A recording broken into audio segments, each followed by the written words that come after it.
Hello, welcome back my channel. എല്ലാവർക്കും സുഖം തന്നെയല്ലേ? ഇവിടെ കുഴപ്പമൊന്നുമില്ലാണ്ടൊക്കെ തന്നെ പോകുന്നു കേട്ടോ. രാവിലെ എണീറ്റത് പാടെ ഞാൻ കുടിക്കുന്ന വെള്ളം തിളപ്പിച്ചു കേട്ടോ. അപ്പോഴത്തേക്കും കൊണ്ടുപോകാൻ സമയമാകുമ്പോൾ കുറച്ച് തണുത്തിരിക്കുമല്ലോ, അതുകൊണ്ടാണ് ആ സമയത്ത് രാവിലെ ആദ്യം തന്നെ അങ്ങ് വേവിക്കുന്നത്.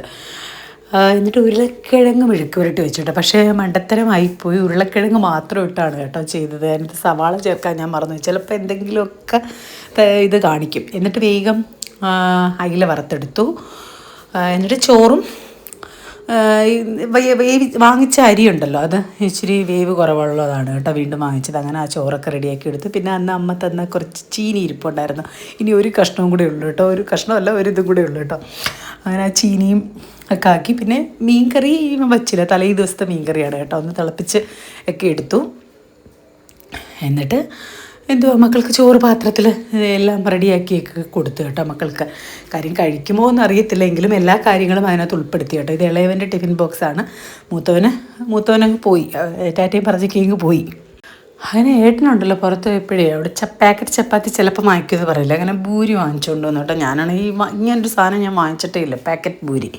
സത്യം പറഞ്ഞാൽ ഉണ്ടാക്കിയിട്ടുണ്ടല്ലോ, ഞാൻ കഴിച്ചില്ല, ഏട്ടനും കഴിച്ചില്ല. അത് ഉണ്ടാക്കിയപ്പോൾ ഒരു വല്ലാത്തൊരിതിൽ കല്ല് കണക്കുള്ള എന്ത് പറയുന്നത്, എന്തോ ഒരു ഒരു കടി അടിച്ചത് നമുക്ക് ആ ടേസ്റ്റ് നമുക്ക് പിടിച്ചില്ല, അതുപോലെ കൊള്ളത്തില്ലായിരുന്നു. അങ്ങനെ പിന്നെ ഏട്ടൻ പറഞ്ഞ് നീ ഇച്ചിരി ചോറ് തന്നെ എടുക്ക്, രാവിലെ അങ്ങനെ കഴിക്കാറുണ്ടോ? ഇവിടെ വല്ലപ്പോഴൊക്കെ ഏട്ടനുള്ളപ്പോൾ ചോറ് കഴിക്കും കേട്ടോ. അങ്ങനെ കുറച്ച് കൊഞ്ച് കിട്ടിയായിരുന്നു, അത് വേഗം നുള്ളിക്കൊണ്ടിരുന്നപ്പോഴുണ്ടല്ലോ മോൻ വന്നു. മോൻ ട്യൂഷന് പോയിട്ട് മോൻ വിളിച്ചു പറഞ്ഞു, അമ്മ എനിക്ക് വയ്യ, എനിക്ക് ഒട്ടും വയ്യ, ഇരിക്കാൻ വയ്യ, എനിക്ക് പനിയുണ്ട് എന്ന് പറഞ്ഞു. അപ്പം ഞാൻ പറഞ്ഞു വാ എന്ന് പറഞ്ഞ് അങ്ങനെ വന്നു കേട്ടോ. അങ്ങനെ അപ്പം ഇനിയും വെച്ചുകൊണ്ടിരുന്ന് കഴിഞ്ഞാൽ നാളെയും സ്കൂളിൽ പോകാൻ പറ്റത്തില്ലല്ലോ, ഒട്ടും വയ്യ കേട്ടോ മോനെ, നല്ല ക്ഷീണം ഉണ്ടായിരുന്നു. അങ്ങനെ പിന്നെ എന്തുവാ 2 ദിവസം മുമ്പൊക്കെ കുളിയൊക്കെ ആയിരുന്നല്ലോ സ്വിമ്മിങ് പൂളിൽ, തലയിലൊക്കെ നല്ല വെള്ളം, ചെവിയിലും ഒക്കെ വെള്ളം കയറി കാണും, അതിൻ്റേതായിരിക്കും ഒരു ചെറിയ പനിയുണ്ട്.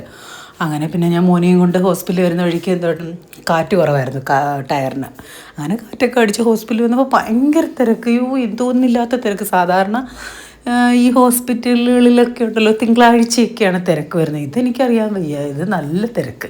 88ാമത്തെ ടോക്കൺ നമ്പർ എപ്പം കിട്ടുമെന്ന് അറിയത്തില്ല. ഞാനതുകൊണ്ട് സത്യം പറഞ്ഞാൽ എല്ലാം ഉണ്ടാക്കിയെങ്കിലും ഒറ്റ വക കഴിച്ചില്ലായിരുന്നു കേട്ടോ. എനിക്കങ്ങ് ഈ സമയം എന്ന് പറയുന്നത് ഒരു ഉച്ച 12:30 മണിയാണ്, എനിക്കങ്ങ് തല കറങ്ങി. അപ്പോൾ ഏട്ടൻ അടുത്ത ക്യാൻറ്റീനിൽ പോയി ചെന്ന് എനിക്കൊരു ചായ എന്തെങ്കിലും കഴിക്കും, ഞാൻ നോക്കിയപ്പോൾ ഇലയിപ്പോൾ ഇരിക്കുന്നു കേട്ടോ, അത് ഒരെണ്ണം വാങ്ങിച്ചങ്ങ് കഴിച്ചു. എന്നിട്ടൊരു 3 മണിയായപ്പോഴത്തേക്കും സത്യം പറഞ്ഞാൽ എനിക്ക് വിശപ്പില്ല. മോനപ്പം ബ്ലഡൊക്കെ ടെസ്റ്റ് ചെയ്യണമെന്ന് പറഞ്ഞു കേട്ടോ. അങ്ങനെ ടെസ്റ്റ് ചെയ്യാനൊക്കെ കൊടുത്തപ്പോൾ 5 മണി കഴിയുമെന്ന് പറഞ്ഞു. അങ്ങനെ ഏട്ടൻ രാവിലെ ഒരു 9 മണിക്ക് ആഹാരം കഴിച്ചതല്ലേ. അങ്ങനെ പിന്നെ ഏട്ടൻ പോയി പുറത്ത് പോയി ഫുഡൊക്കെ വാങ്ങിച്ചു. മോൻ വേറെ ഒന്നുമില്ല, ചോറൊക്കെ തീർന്നു എല്ലാ ഹോട്ടലിലും ക്യാൻറ്റീനിലും എല്ലാം. അങ്ങനെ ചേട്ടന് ഒരു പൊറോട്ട മോന് വാങ്ങിച്ചു കൊടുത്തു, അത് അവൻ കഴിച്ചു കേട്ടോ. വൈകിലും അവൻ കഴിച്ചു അത്. പിന്നെ വീട്ടിൽ വന്ന പാടെ ഭയങ്കര പണിയായിരുന്നു സത്യം പറഞ്ഞാൽ, ഒന്നും ചെയ്യാതല്ലേ പോയത്. രാവിലത്തെ ആഹാരമൊക്കെ ആക്കി മക്കളങ്ങോട്ട് സ്കൂളിൽ പോയി ഒരു 8:30 മണി കഴിഞ്ഞപ്പോൾ തന്നെ മോൻ തിരിച്ചു വന്നു കേട്ടോ, മോന് വയ്യെന്നും പറഞ്ഞ്.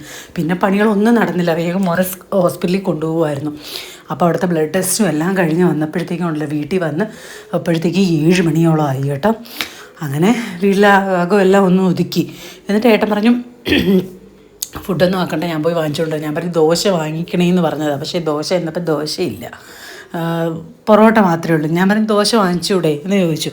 അപ്പോൾ ഇല്ലാത്ത കാര്യം എന്തോ ചെയ്യാനാന്ന് പറഞ്ഞു കേട്ടോ. ഞാനാണെങ്കിൽ ഇച്ചിരി ദോശമാവൊക്കെ ഉണ്ടായിരുന്നെങ്കിൽ മോന് അത് ചുട്ടു കൊടുത്തേ. അങ്ങനെ വേഗം ഞാനൊരു ഇച്ചിരി പൊടിയരിക്കഞ്ഞിയാക്കി മോന് കൊടുത്തു കേട്ടോ.